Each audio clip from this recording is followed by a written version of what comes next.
Hello everyone, and thank you for watching VATV. My name is Nguyen, and I'll be your host today. Today is April 22nd, 2015. VATV is the voice of Vietnamese Americans in the greater Boston area. It is sponsored by VAT8, Vietnamese American Initiative for Development. The first half of our 1-hour weekly program is going to be in Vietnamese, and the second half is in English. You can watch us live every Wednesday evening from 7 p.m. to 8 p.m. on Channel 9 if you have Comcast and Channel 15 if you have RCN. You can also go on to bnntv.org to watch us live, and if you happen to miss any of our television program, it will be reprogressed on Sunday at 5 p.m., Monday at 1 p.m., and Tuesday at 11 a.m. To watch any of our TV shows, please go to our home website at viet8.org. And for today's program, a very important topic is domestic violence, and we have two youth community leaders with us today here, and we're very happy to have them. I'd like to introduce to you Link Zhu and Vicky Nguyen. Hi, how are you? Hi, we're good. Excellent. Thank you so much for being here with us today. Well, first, I would like to ask if you can share with our audience your full name, your age, grade, and school that you're attending right now. You can start off with you. All right, so hi, my name is Link, and I'm 17 right now, and I go to Brookline High School.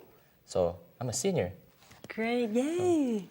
My name is Vicky Nguyen. I'm a junior at the O'Brien, and yeah.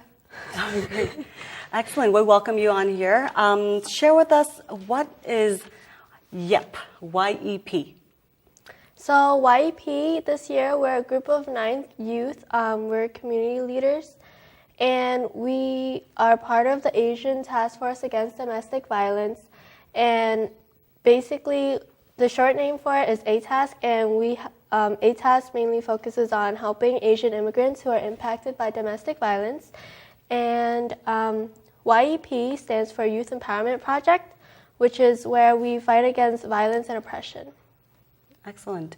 So tell me, this is what I hear about domestic violence, and I'm just very happy and excited that you guys are taking the role, to help improve our community and reach out to others, to help improve the community. Share with me, when we talk about domestic violence, a lot of younger folks are very not narrow-minded, but they're not open. How do you get others to talk to you and willing to open up to you to talk about this topic?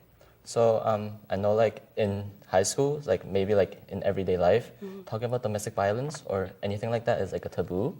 So it's like you seem rude or cruel to say it. So there's really one way to just talk about it is just bring it in for me. And as much as people may feel uncomfortable, if you want to resolve an issue that has something with domestic violence in it, you should just go with it, but do respect people's comfort zones. Absolutely. And how about for you? What do you think? For me, I think speaking about domestic violence is a very sensitive issue, actually. So I think part of the Youth Empowerment Project is we really go around to communities and we spread awareness against it, to really provide an open space for youth who wants to speak about it to know that they have someone that's there for them and an organization that can help them if they want to speak about the subject. Absolutely. Share with me, what exactly is sexual assault?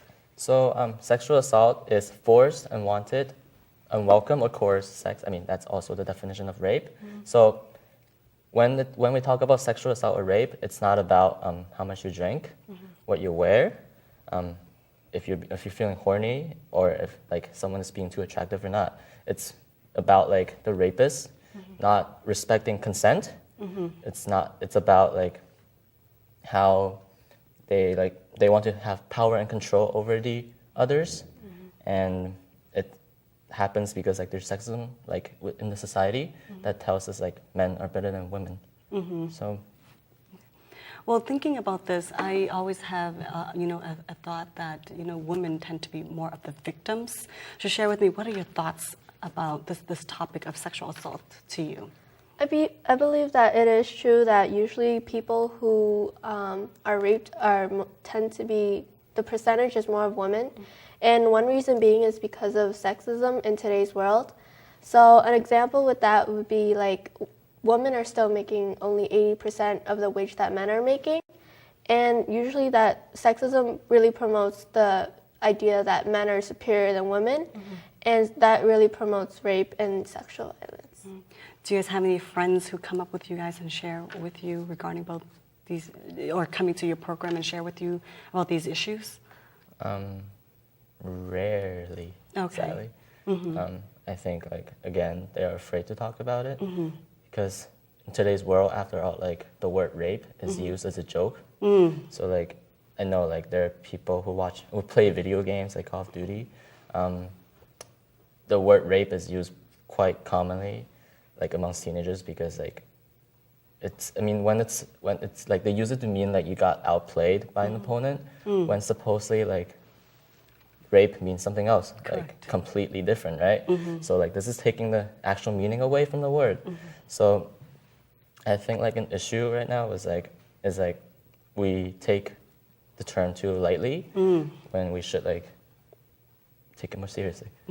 You mentioned about games, and I think the younger folks nowadays are, shall I say, peer pressured by the games. And if you don't talk about it, it seems like you don't belong to a group. I grew up feeling sometimes that happens to me if I don't do something that my friends are, the word cool. If you don't do it, you're not cool enough to hang out with us. So what are your thoughts about it? How can we prevent that from happening? I'm sure you have friends who play off duty, and would you tell them, hey, you guys shouldn't use that word? And I mean, if my friend were actually to play it and they actually use the word like, oh, you just got raped, I'm like, please don't say that. Like, I would definitely stand up and say, please don't say that because, like, it doesn't mean the actual word rape. So, like, a good approach to stop them from being like, from using that word would be like, what do you mean by rape? Just say it. Just ask them that question, and then they're gonna start thinking about the word itself. So you know how when you talk to someone like about something straightforward, like straight into the topic, they get stubborn about their perspectives and they resist the opinions that you try to give them. So like first give them a question to make them like think about the word itself, and they're like, oh, okay. Absolutely, absolutely. Growing up from Asian families, are your parents supportive of you guys being part of this program? Because it is a very sensitive topic. For me, my family doesn't really know. Like, they're not sure what I'm exactly doing in this program. So, like, for like in the Vietnamese term, I like define it, and they'll be like, oh, okay, well, yeah. But like, usually in Asian families, I feel like it's not brought up a lot. Like, just the term sex itself is not brought up, and teens or like children usually learn about it on their own. So like taking it onto another level of like sexual violence and more importantly like rape, it's like it probably bringing that to their attention is really surprising to them that like youth at our age can be like fighting against that idea and topic. Absolutely. What are other types of sexual violence?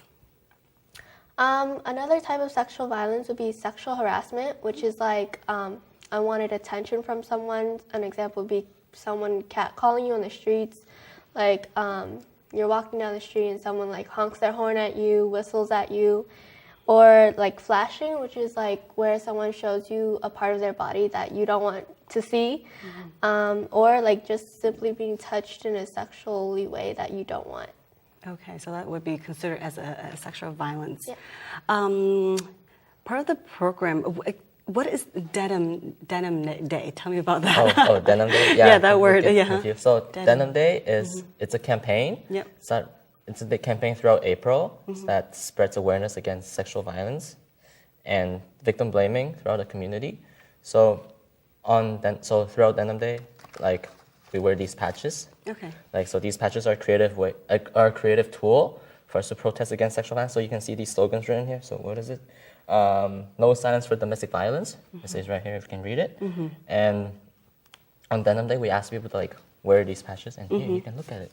It's pretty nice. It's made by the youth back in IEP. Okay. So yep. And so when exactly is the Denim Day? oh, Denim Day is on April 29th. Okay. It's a Wednesday, so it's actually next week. Okay. Like a week from today, and it's from 6 to 9. Am I right?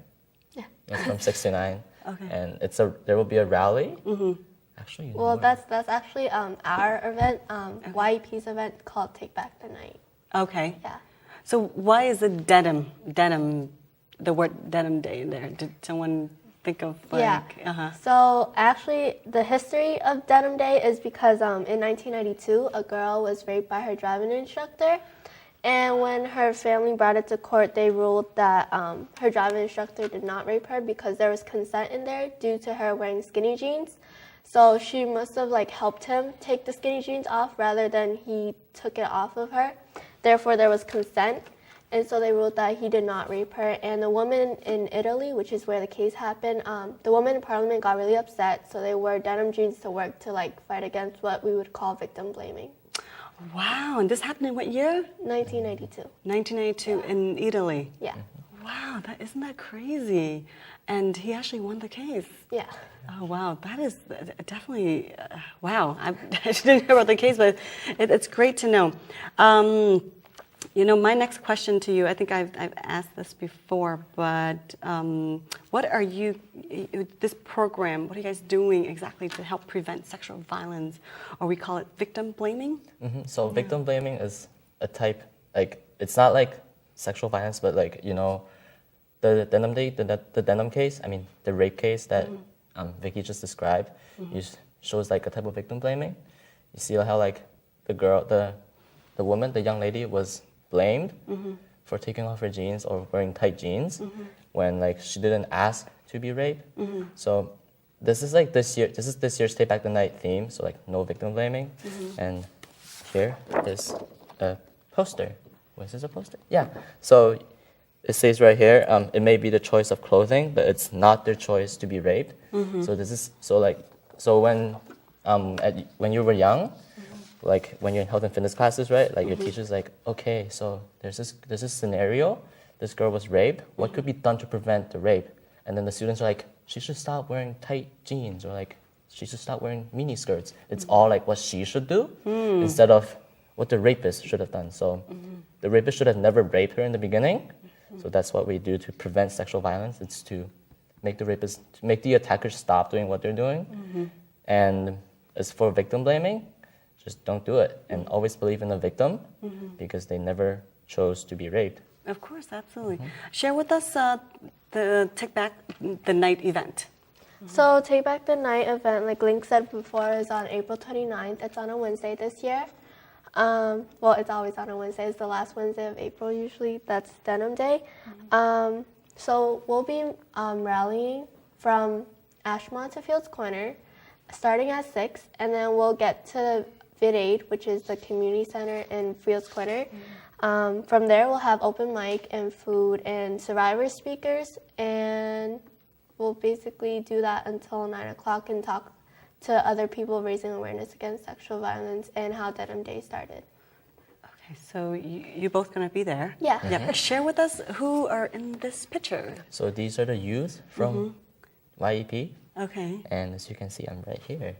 Oh, yes, that's right. And Yes. Vicky's right here. Oh, and then these 7 other youths are going to have other presentations and tabling events at other locations, like some schools, maybe like other events, you know.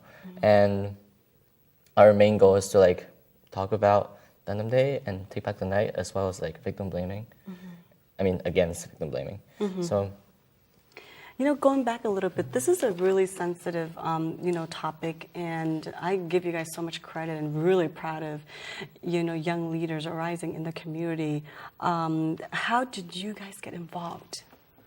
Oh, in the program? Yes. So, before I knew about Youth YEP, I never actually thought about any of it, like a typical teenager. Like, I never thought about sexual violence, victim blaming. I never even knew, like, the term victim blaming existed until one day my friend was like, hey, do you know what victim blaming is? And I'm like, what is that? So, like, it sent me off to, like, a whole new path of thinking. Then I was like, and then I asked her, where did you hear about this? So she said, oh, it's this program. And then I'm like, oh, maybe I should, like, take a look. And here I am. Great. I mean, most kids at your age would say, I'm not interested. I don't Yeah, even they want to know probably- about it. I'd rather go home and play some games, right? But so what triggered you? Somehow, I think something triggered you to be like, I'm interested, I want to be part of this, and I want to stop this? At first, I wasn't really interested because the term victim blaming just sounds very not attractive, to be honest. But then I was just thinking about it because I was bored one night, thanks to PC Calc. But I just thought about it, and I was like, oh my gosh, Mom, did you hear about this term? And then my mom was like, no, maybe you should look online. So I did, and that led me to a whole night of thinking again. And I had to ask my friend what it is. I mean, I knew what it is, but then I wasn't sure how she heard it. And she told me about YEP, and here I am. And then again, here I am. Great, thank you so much. How about for you, Vicky? How'd you get involved? Well, it all started from BYF, the Boston Youth Fund, which is like a website where teens in Boston can actually work for different places throughout Boston. And I actually worked at VATV before this, so I was sort of involved in like community work already. And then this year I decided to work with YEP because Trisha, our youth leader, she actually comes to VATV and have workshops, so I really met Trisha through that. And then I decided to take a step forward and go beyond what VATV was teaching me and really bring that to ATAS, ATAS YEP. And how long have you been involved with YEP? Just this year. Just this year. When was the YEP established, actually? It was established a couple of years ago, and Take Back the Night was established about 3 or 4 years ago by one of our former alums. So it was officially established in 2009. 2009, okay. So is it 2015? Yes, it is. Oh my God. Yeah, wow, that's so 6 years ago. Yeah, exactly. Wow, and it seems like you guys are enjoying it and taking it to the next level. And I hear that Trisha is a wonderful program coordinator, leader in your group. Did you guys learn a lot? Are you going to share with us? Yes, we did. We did learn a lot. Particularly, my favorite lesson from the program was about consent, because consent is not as clear as everybody would think. People know it because, there are some obvious things like when you're drunk you can't give consent, and when you're high you can't give consent. But then I never knew when you're in the middle of sex and if you say something like "ow, it hurts" or whatever, it actually means it could mean no consent, and the other person should respect it. So, yeah. How about for you? What did you learn? For me, in the beginning of YEP, we really focused a lot on race and the Asian heritage, and it felt like a really safe environment for me to discuss what I feel about those topics, such as simply the term race itself. Because I remember in the beginning where we were sitting at our table with our other peers and youth leaders, Trisha asked us what was race, and everyone just sort of didn't really know exactly what the term was. And then for YEP, I feel like we really get to dissect the topic, learn the real definition of it, like sexism and the 3 levels of looking at a situation. Yeah. Great. Well, we would like to invite our audience to please come and support our youth leaders, our community leaders here. It's going to be for next Wednesday, April 29th, and it's going to be from 6 to 9 p.m. Yep, you guys are going to be rallying from Ashmont all the way to Fuse Corner. There's going to be open mic, there's going to be food, and you get to learn a lot about domestic violence and also helping us. Well, thank you so much, both Link and Vicky, for being here tonight. We would like to ask for you to continue to support VATV, and if you have any questions or comments or would like to support us, please email us at vatv@v8.org, or please call us at 617-822-3717. We wish you have a great night, and we'll see you next week. Thank you so much again. Thank you. Thank you. You're welcome.